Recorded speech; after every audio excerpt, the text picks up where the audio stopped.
Howie Carr Show now presents The Week in Woke. Do you tire of remembering which pronouns to use? Do you find yourself trying to remember the correct acronym when addressing social issues? Are you struggling to find new and exciting ways to reduce your carbon footprint? Well, fear not, friends. The Week in Woke is here to help. Thank you, Howie. I've noticed over the past couple of years working here full time that you're not the most woke of people, and neither are our listeners. So I thought it would be a very important part of the week to kind of take stock of ourselves and go through some of the woke stories and see what we can learn from them. I agree. You know, and even again, this is a good time to begin with Roy Williams retiring as the coach of UNC. He was a year ahead of me, but yet even though I'm a couple of years younger than he is, he's much more woke than I am, because he knew enough not to take his team to the White House after they won the national championship. So what if they wanted to go?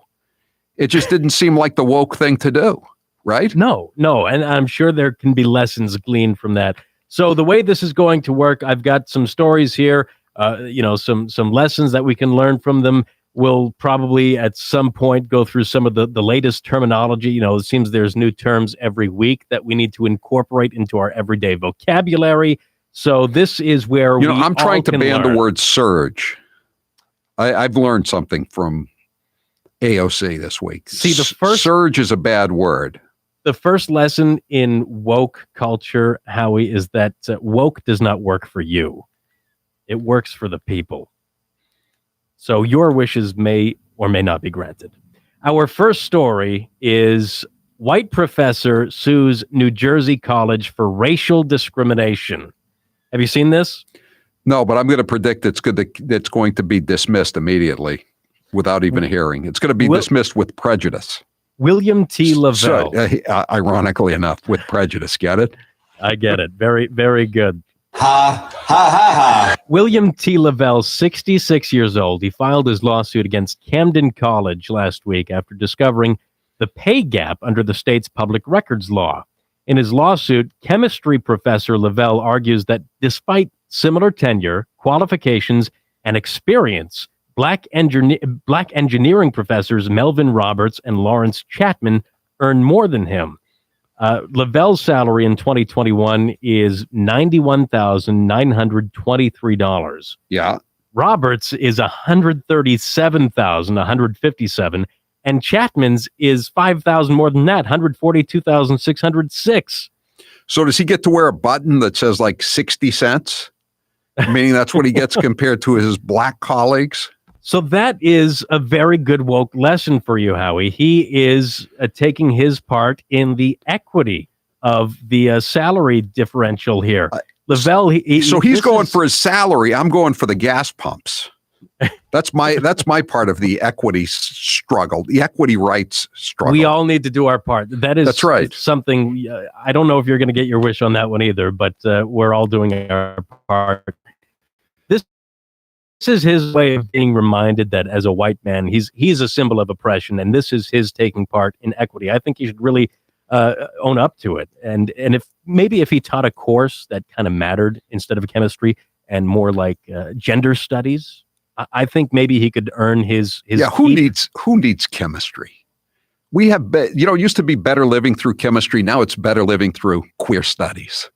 Right? And we can all learn from that. I maybe one of these weeks in woke, we'll go through a course, a 101 crash course on gender studies. His lawyer said the laws for discrimination are there for a reason.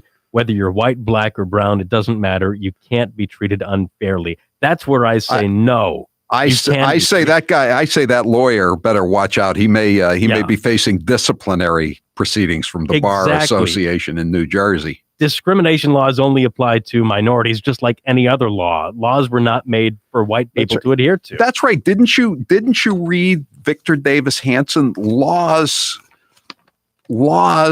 are not anything definite. I mean, if I may be so bold, they're on a spectrum. Yeah, laws are not in black and white. Get it? Another one, Howie. Very good. See, this is the first week. We didn't do any prep work for this. It just, That's what being a radio professional is all about. Our next story, out of touch and out of place. This took place at the NASPA. This is the National Association for Student Affairs Administrators in Higher Education's 2021 annual conference. Suze Orman, she's a TV host. Her financial expert. Right. She was speaking at the NASPA Student Affairs Administrators in Higher Education's conference, and they found her to be insulting and insensitive. Because what did she tell them to learn basic math or something like that? Well, something racist? No, we all know math is racist. That's something. We're taking wokeisms that are new and we haven't learned yet. We know math is racist. That's a fact. That's not a fluid spectrum kind of thing. You know what's a racist state? 2 + 2 is 4. That is such a how dare you, colonialist, white supremacist concept. I am shook that you said that, as the kids say these days. So she was condemned on Twitter for being tone deaf because her comments focused on major personal obstacles to wealth, such as fear, shame, and anger, without noting systemic barriers to wealth, such as class, race, or gender. Some observers said Orman equated net worth to self-worth, which some felt was an insensitive way to frame the discussion of financial literacy with an audience made up of many entry-level student affairs professionals. You know what the dirtiest 4-letter word of all is if you're addressing a group of higher education professionals? Work. How dare you, Howie? I think Ms. Orman, she needs to recognize her privilege, as we all do. She's one, white. She has a TV show. Her wealth has been handed to her. It's not like she ever works. She just goes on TV an hour a week or whatever she does. I think student affairs administrators, they will never achieve wealth unless their student loans are forgiven, for one. We need to cancel the student debt. Why was she invited? Why was she invited in the first place? Was the gender studies speaker somehow incapacitated? She was the closer, so maybe the gender studies, which everybody obviously agreed with and didn't find anything overtly outrageous with, she passed with flying colors. But Suze Orman did not. Here's some of the tweets that she was targeted with. I hate to say it, but this keynote talk has gone south, full of privilege and not centered on equity. Sorry to see this conference ended this way. Equity. Here's another one. This is my favorite. I appreciate the efforts to financial literacy, and I'm troubled by the complete denial of systemic justice issues in building wealth. A lot of bootstraps coming out. Oh, that's a bad. There are two bad words in what you just said. Literacy. That's like sheet music. That's a white supremacist concept. Oh my God! You just got into my next story here. Sheet music. Howie, I've been to your home before. Okay, for client parties, affiliate parties, and you play some pretty classy music at those events. Yes. Am I right? Yes, I try to. I hope I do. Ever put on Beethoven, Mozart, Bach, any of those? I you know what? I like a USC station, as a matter of fact, KUSC.org. That's the best classical music station, in my opinion, in the United States. You, sir, if you've ever tuned into that station, are a racist.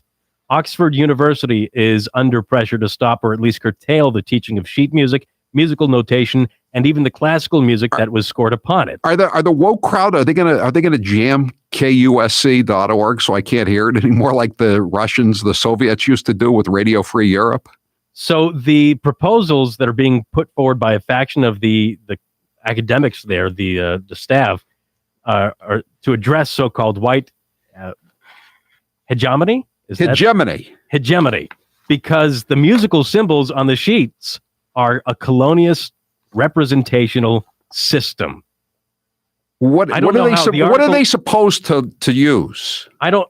I just read a review of the Take the A Train by Duke Ellington, and it was written by Billy Strayhorn, who happened to be gay, by the way. Billy Strayhorn and Duke Ellington always adjusted it as the years went by. They rewrote it, and put in different horns and strings and all that stuff to keep. How did they do that if they didn't use sheet music, Taylor? Right. I'm just raising the question. I don't know what's so bad about Did they care? Did they think it was racist to use sheet music to do Take the A Train or Satin Doll? Take the high-speed train with your car? I imagine that the sheet music is racist because some notes are higher than others. Not all notes are equal. So I do propose that we only teach music with one song, and that is one-note samba. This is just a little samba built upon a single note. That's my way of sneaking some Frank in there. All right, and with this segment, we're also going to feature a social justice warrior or a Karen of the week. And this week, that goes to transgender model and activist Rosalind Montoya. She posted a TikTok sharing her experience of how horrible it is to travel as a trans person when going through airport security. It's horrible for everybody. It's not just transgenders. It's horrible for everybody. She says that she gets immense anxiety even though all of her documentation lists her gender as female, which she recognizes as a privilege not yet available to every trans person. At security, she says that as a woman and looking like a woman, she loves having cis-assuming privilege in places in which she feels unsafe, such as an airport. However, going through the scanner, which has male and female settings, she always has, quote, an anomaly, which triggers an anomaly. An anomaly between her legs. As what's another word for anomaly? I'm going Johnson? I'm going to let her explain the rest of the story. And I was like, look, I'm trans, just pat me down. And her solution was, do you want to be scanned as a man instead? I didn't, but I ended up doing it. And then my boobs set off the scanner because of course. So I tried to make a joke of it. I was like, oh yeah, there's a lot of plastic in there. It's fine. So then she was like, okay, well, we have to pat you down. And she was like, do you want a man to do it? I said, no, absolutely not. So as a solution to this one, and I'll wrap with this, I would petition President Biden to include in his $2 trillion infrastructure bill to provide funding for transgender scanners, which will equity. It's part of the equity program. It is. It'll respect your privacy and only scan your arms and your legs. Whatever you can fit in your orifices can be taken onto your flight. It'll be considered a carry-on. And furthermore, transgender scanners will not only be installed in airports, but also at the cross-country drive-on train stations, including in his bill. Travel coast to coast without a single tank of gas on board a high-speed train. And Howie, that is the Week in Woke. Thank you, Taylor. I thought the transgender of the week was going to be the one who posed for the cover of Sports Illustrated. Yet another part of the sports world that I no longer bother with, in addition to the Boston Red Sox and increasingly the UNC Tar Heels. Sometimes I wish the sports weren't illustrated. Yeah, yes, this is one of those examples. I think yes, it's gone from weekly, I think, to now monthly. Sports Illustrated. Can we make it yearly? Make it easier to avoid. Okay, thank you, Taylor. That's great. Okay, that's the new our new feature, the Week in Woke. Hit refresh on your dinner routine with HelloFresh. Right now, you can take advantage of a new limited time offer and see why HelloFresh is America's #1 meal kit. HelloFresh delivers simple recipes and high quality ingredients picked at the peak of ripeness, so they're bursting with flavor by the time they reach your doorstep. HelloFresh cuts out stressful meal planning and grocery store trips so you don't have to run into wokeness and Karens, masks, one-way aisles, et cetera, et cetera. You can start enjoying cooking and getting dinner on the table in about 30 minutes or less. Try their 10 to 20-minute minute meals, low prep recipes, quick breakfasts and lunches, perfect for your busy schedule. We just got our latest box from HelloFresh, and we have the first one we're going to use is, if I get my way, cheddar Wonder Burgers and Old Bay fries with caramelized onions and special sauce. Oh, that sounds great. Boy, does this look good. My second pick, Tex-Mex pork enchilada bowls. Oh boy, that looks good too. That sounds like a little bit off the beaten path for you. No, I like Mexican stuff, and I like pork. So it's pork and rice, and it's got invite pepper Governor jack. Bacon over? What? Are you going to invite Governor Bacon over to try some? No, he's saving up for ham for the Easter dinner with his intimate associates. And then the last one I'm going to have is buffalo spiced crispy chicken cutlets. I love chicken cutlets, veal cutlets, all this stuff. This is all really, really great stuff. This is the kind of stuff you get from HelloFresh. You have 25 recipes each week to choose from, so there's something for everyone to enjoy, all designed and tasted by professional chefs and nutritional experts to ensure deliciousness and simplicity. Over 80% of HelloFresh customers say HelloFresh helps them lead a healthier lifestyle with delicious, low-calorie, carb-smart, and vegetarian options every week. Get better value. HelloFresh is 28% cheaper than grocery shopping at your local store and 72% cheaper than a restaurant meal. Go to HelloFresh.com/Howie12 and use code Howie12 for 12 free months, including free shipping for a limited time only. That's HelloFresh.com/Howie12 and use code Howie for 12, Howie12 for 12 free meals. And on Monday, I will let you know how the cheddar Wonder Burgers and fries tasted. I'm sure they're going to be great. I'm Howie Carr. It's his show, and he knows how to use it. You turn that microphone You on, asked for me if you would. I am paying for this microphone, Mr. Howie Carr returns after this.